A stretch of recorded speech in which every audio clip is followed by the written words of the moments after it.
Good morning, Life Church. How are you? I am going to be preaching today. Chip is wrapped in bubble wrap. He's in a closet. He's not coming today, so I'm going to preach. Hold on to your hats. We're in the middle of a series called The God Questions. It is, last couple of weeks, we've looked at questions about God, the God questions, and last week we looked at a question about Christianity. But today, we're going to turn things around and we're going to have a question that God asks us. But first, let me start with this. I am a huge fan, this may come as no surprise, of live theater. Love performing in live theater, but I love going as a guest. I love sitting in the audience, packed, reading the playbill. There's the anticipation of what you're about to see. This sounds weird. I just feel like there's something magical in that moment, especially when the lights start going down and there's a hush that falls over the audience, and right before the curtain opens, there is an incredible anticipation about what we're about to see, because it can be anything. I mean, I could have seen Hamlet 5 times, but I've never seen this Hamlet. It can be anything when that curtain opens. It's an amazing journey, because what you may not realize when you go into live theater, or even a movie theater, but more so live theater, when you tear that ticket and you go and you sit down, you are voluntarily suspending your disbelief. You are doing this, you are sitting there in a live theater saying, I am willing to go where you go. When that curtain opens, my imagination is going to go. And I am all in. I love it. But as with live theater, and this is the beautiful thing about it, when the curtain opens, as P.T. Barnum said, the show, say it with me, must go on. And with live theater, anything can happen. That's the exciting thing. Sometimes glass breaks, sometimes an actor can miss a cue or whatever, and you have to make it up. This story has to get told. Here's a true story. A couple of years ago, on Broadway, with the Lion King production, there was the actor who was playing Simba, and they were moments away from curtain. And the audience was filling the house, the orchestra was warming up, people were getting last looks backstage, getting makeup on, and the actor who was playing Simba was out on stage warming up. Of course, with the curtain closed, but he was warming up. And suddenly, he hurts himself, so he can't go on that night. No problem. That's why we have understudies. An understudy is an actor who's trained in that role, who is prepared to go on if an actor's sick or hurts himself. But that particular night, the actor who was the understudy was sick. So now we go on to the second understudy. In Broadway, it's not uncommon for lead roles to have more than one understudy. Thankfully, there was 2 understudies. Now, the amazing thing about this is the second understudy very rarely ever gets to go on. So this was his moment. He was already imagining the call that he was going to make to Oshkosh, Wisconsin, and tell his parents, you'll never believe what happened. So, moments away from curtain opening, this guy gets the call. He's there already. He runs out on stage, starts warming up, and he turns an ankle. So now the pucker factor goes way up. There's no Simba. The curtain is about to open. But thankfully, this character of Simba doesn't come in till later in the first act. So the stage manager thinks there is a guy down the street in another Broadway production who has done Simba before a couple of years ago. So they make the call down the street. They start the Lion King production there. The guy comes running up Broadway. His understudy steps in for him, and the show is moving on Broadway or in the Lion King. He comes in backstage, dresses, makeup, goes on. The show happens. Anything can happen. And what you may not be aware of, theatrical shows absolutely have to have a stage manager. That show only happened because of the stage manager. If you're not aware of what happens with theatrical shows, a director usually director does direct the show all the way through rehearsal, and then opening night, he will see the show, he or she will see the show as the director, and then they will leave. They're on to the next production, and he turns over the authority to the stage manager. And the stage manager has all the power from then on. And you need someone doing this because, I'm going to tell you a little secret, because you may be wondering, why do you need a stage manager? The actors have been doing the show for a couple of months in rehearsal. They know when to come on and come off. Here's the secret. Actors, left to their own devices, will destroy a show. It's true. Forgotten lines, missed cues, missed entrances, it will happen. So you need somebody that's outside of the show, looking at the show and making sure that the show carries on or the story is told. Now, as an actor, when you're on stage, you have no idea what's going on behind the set. There's a whole different circus going on behind there. You have no idea because you're in the moment. And you don't know that the butler, who is just about to enter, has torn his pants. Well, the stage manager knows, and he's on top of it. Or that the maid, who is going to come on in a page and a half, she can't find her feather duster. Stage manager knows, and he's working on it. The stage manager is spinning a lot of plates to keep the show working. But somebody needs to be outside of the show. Somebody needs to be in control. And that's why a stage manager sits all the way in the back of the house and behind the audience so he can get a full view of the stage. Or with a lot of Broadway productions, they will actually be backstage watching a monitor so they can see everything. And a stage manager has in front of them what's called a prompt book. It is the entire script, of course, all the director's notes, every actor entrance and exit, and every sound cue, every light cue, every music cue. Every single thing is prompted by the stage manager. That is a given. It has to happen.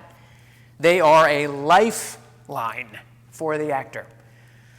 Now, stay with me for a second. Changing gears. If I were to ask you, what is the greatest fear of most people, you would tell me, the in-laws, right? No.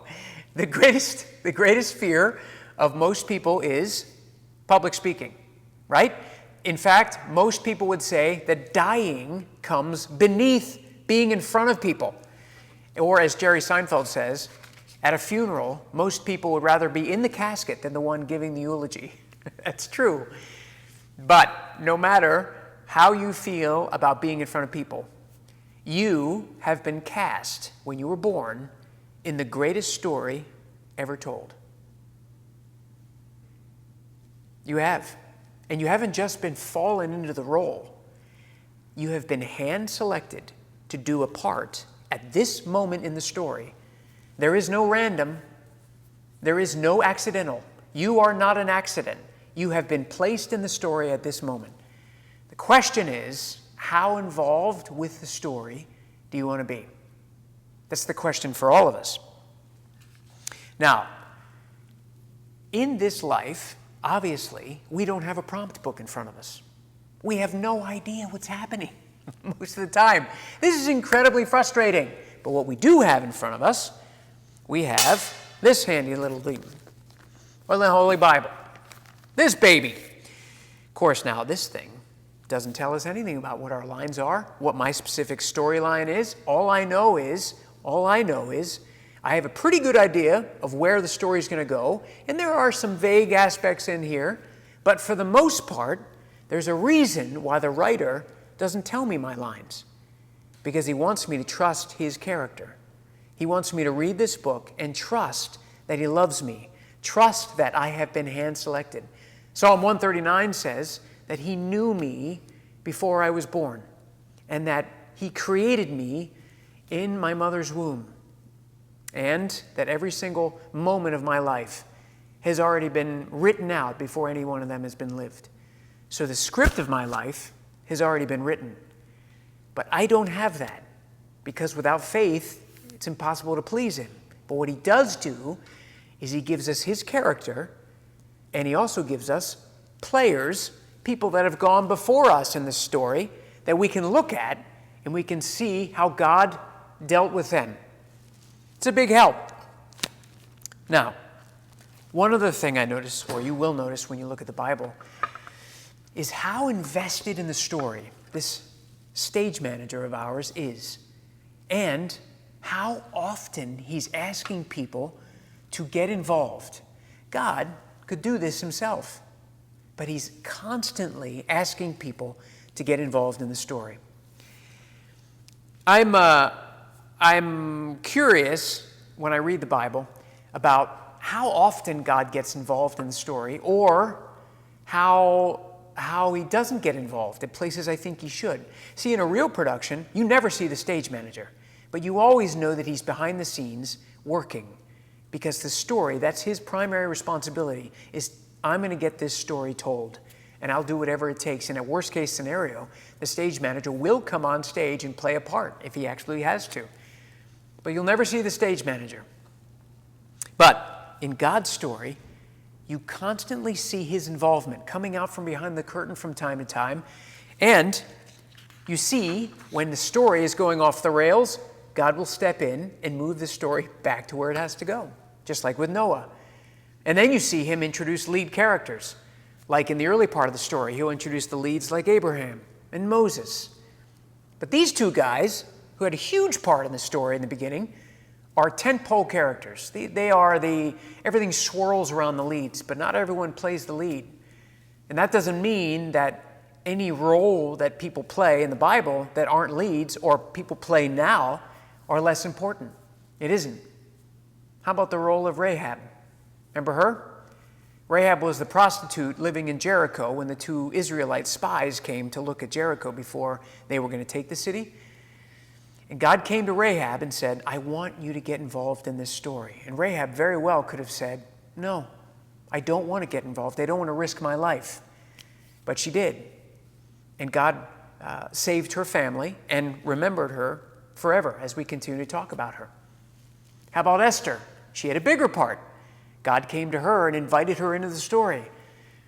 But hers was a little bit bigger of a role, and she could very well have said no, because she had a moment of looking down the barrel of a gun as she had to decide whether she was going to make the stand that she was going to make. But God whispered to her through her cousin Mordecai and said, as he says to all of us, this moment is why you were born. You were born for this moment. Every single one of us, no matter what your circumstances are in the natural, how you came to be, whether you were adopted, whether you were an orphan, whatever it is, you were not a mistake or an accident. God is inviting you to get involved with the story now, today. There is a role that you are playing that has never been played before. Never in all of eternity. And it is our great honor and privilege to get involved in the story. Many people I have run into, believe it or not, I have run across Christians who believe that when the Bible was written and finished, that God kind of stepped away from the wheel and left us. Their rationale is the Bible should be everything we need. And God is not entering our lives anymore like he did back then. And granted, things are different. He's not doing some of the wow miracles that we saw back then. But the Holy Spirit is now living inside of us. They didn't have that back then. But God is no less invested in this story than when the Israelites were walking across the desert thousands of years ago. God is still entering the story, and he's still doing it today. And he's still doing it here, right here in this moment. And he is still wanting to involve you and me. In Revelations 4, there is a Bible verse that most of us attest to salvation. But if you listen closely when I read this, listen to it now as an invitation to get involved in the story. Listen to Revelation 4. It says this is Jesus talking. Look, I stand at the door and knock. If you hear my voice and open the door, I will come in and we will share a meal together as friends. If you hear my voice and open the door, I will come in. Now, we're hearing his voice. You and I, if you are a child of God, you're hearing him speak to you. You are. The question is, what happens after you hear? What's happening from there? Because he is knocking. He's knocking at your door and mine every day and asking you to get involved in the story. If you're on the fence about whether you really believe if God is still involved like he was years ago, listen to Hebrews 13:2. It says this, "Don't forget to show hospitality to strangers. For some of you have done this, or for some who have done this have entertained angels without even realizing it." That homeless guy you had a conversation with on the street, that family you gave a ride to that were standing out in the pouring rain, or that you fed across town that you never knew about, and somehow you were told that they needed some food. Who knows? God is still stepping out from behind the curtain. He is still involving himself, and he's still invested in this story. Now, how does it... You know when God is asking you to get involved. You know it, and I'm going to tell you that you may not really realize it, but every time that your heart gets convicted or something moves you when you hear about a story or a situation or a person in need, and there's something that happens in your heart, that's Jesus knocking on your door, saying, "Would you get involved?" Anytime we hear something or see a story, that's Jesus. Have you ever told a story, something that was very intimate to you, that meant a lot to you, and told it to a friend, and it wasn't received very well? Either they were on their phone a lot, or they weren't really paying attention, or they said, "Oh, okay, yeah, great. So you want to go in and see that movie?" After you just open your heart to them. How does that make you feel? On the other side, how does it make you feel when you share something incredibly intimate to somebody, something that's very important to you and special to you, and they are dialed in and you have their full attention? In the same way, when Jesus shares his heart with us, no matter how small in that moment, and asks us to get involved in whatever way he's asking, and we say no, or "I'm too busy," or we brush it off, how do you think that makes him feel when he opens up his heart? Remember that Jesus doesn't speak to hear himself speak. He's not talking to fill the air, and he never asks questions because he doesn't know the answer. Jesus is speaking because he's sharing something. We're in the middle of a series called The God Questions. I said I was going to turn it around and I'm going to have a question that Jesus asked to us today. And it comes out of Matthew 15. So Matthew 15:32. This is Jesus, who has just finished 3 days of teaching to people on the hillside. And he's just finished with that. And this is what he says. He calls the disciples over to him, and he says this. "Then Jesus called his disciples to him, and he said, 'I feel sorry for these people. They've been here with me for 3 days, and they have nothing left to eat. I don't want to send them away hungry, or they will faint along the way.'" Jesus, in this moment, called his friends over, and he's pointing and saying, "This is something that touches my heart. This is something that's important to me." He's opening up his heart, and he's knocking. Now, what are the disciples going to do? Listen to verse 33. The disciples replied, "And where would we get enough food out here in the wilderness for all of them to eat?" Now, the amazing thing about this moment is, a few chapters before, Jesus fed 5,000 people. This is happening again. None of the disciples step up and say, "Wait a minute, he just did this. We can do this." The first response out of their mouths are, I don't know if you're clued in, Jesus, but there's not a Wawa open at this point in time here. You're going to have to find something else. Disbelief, can somebody else do it? We really shouldn't be the ones doing it at this moment. But listen to the question Jesus asked them, and this is the question Jesus is asking us. Verse 34. "How many loaves of bread do you have?" It's a crazy question. In other words, Jesus is saying to us, what's in your hand? He's saying to the disciples, what do you have? What do you have in this moment? What's in the basket? When Jesus comes and knocks on our hearts, in essence, he's saying, what's in your hand? I want you to get involved. There are times in our life when we will, sometimes supernaturally, grind to a halt. And all motivation kind of leaves our life and we kind of sit in the doldrums and kind of drift. We pray for God to bring something, and we sit around sometimes and wait for God to knock on the door. When we could say, or when Jesus often says to us, what's in your hand? What could you be doing now with the talents that you have?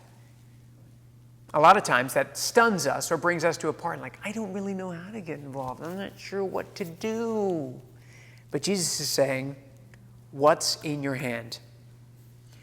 When Jesus comes knocking, when you hear of something that Jesus is pointing his finger at and saying to you, this concerns me, or this interests me over here, and I want you to get involved, 9 times out of 10, or even maybe 100% of the time, we will not have everything that's required for that moment.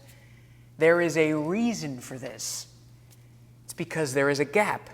It's called the God gap, I call it, where what our talents can do and what is required, there is a moment where God has to step in. Why are we surprised when this comes across us? We already know that without faith, it's impossible to please God. If God brings something across our path that doesn't require any involvement of God, what need is there for faith? Why are we surprised as people when God brings something across to us and we're like, yeah, I'm not qualified for that. I've never led a Bible study. I don't know how to do that. I don't know that I can do this. Do you know that and I've told you this before, but when God came knocking on Michelle and my heart for Orangewood to be the drama teachers, I had never taught before, but I have been in drama. In that moment, God was knocking on our hearts and saying, what's in your hand? What do you have in the basket? And I hold up, well, I've done drama, but I've never taught before. I was freaked out momentarily. There was a huge gap where what I thought I could do and what was required seemed very, very far apart. But Michelle and I truly believe God was in it, and he was. Let me show you something. In Judges, Gideon was crouching in a hole at the moment that Israel needed someone to stand up. The Lord says to Gideon, go in the strength that you have. I am sending you. Go in the strength you have. In essence, he's saying, go with what's in your hand. I'm going to do the rest. Go in the strength that you have. Jesus is knocking right now. Here's the thing. Here's the challenge. In this current season, with this crazy stuff that's going on, it's actually pushing us apart rather than bringing us together. But we as people of God cannot let this stop us from loving on people. Jesus is still knocking. Jesus is still asking us to get involved. Let me give us 3 quick ways how we can short-circuit Jesus, us opening the door and letting Jesus come in.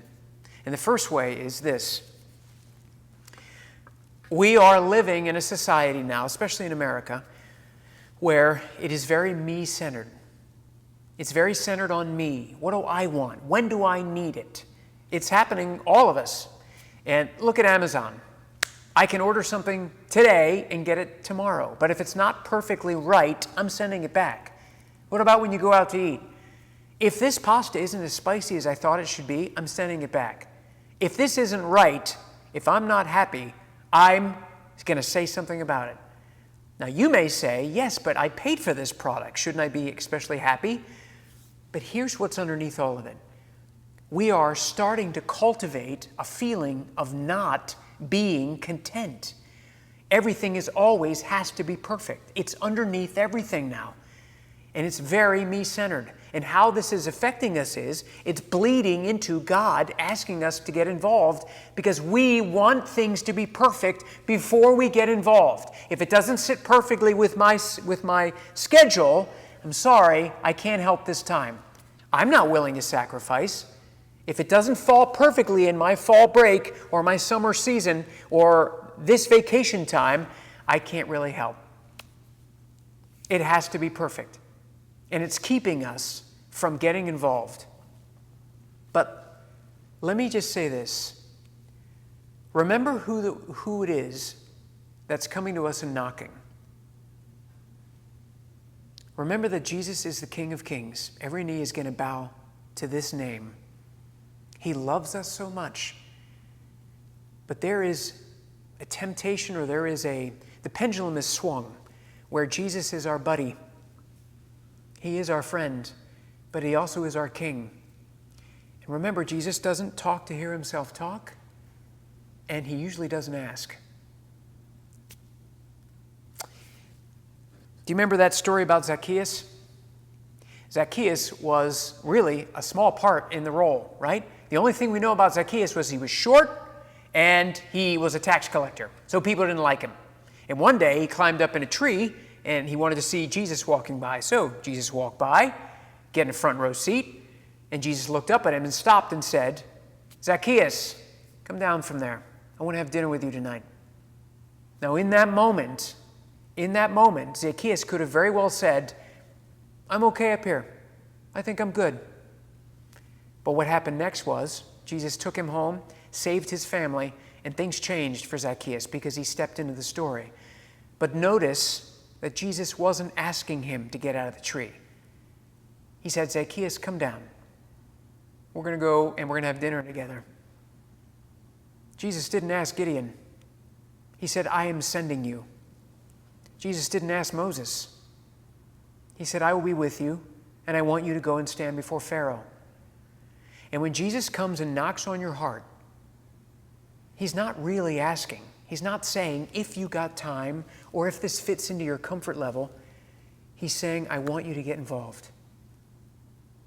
What do you think Gideon would have said years later after his moment of crouching? Do you think he would have decided differently to not have gotten involved? There is a moment of stepping out that causes us all a lot of fear. But Jesus doesn't ask because he's not going to provide. He asks, and he knows that we're not going to have everything we need, and that's precisely where he wants us. Because he's going to do the rest. Second is, it's very human to hit the Staples button, the easy button. That's human. We want to do this. We want the easiest way for any problem. And a lot of times, there's nothing wrong with that.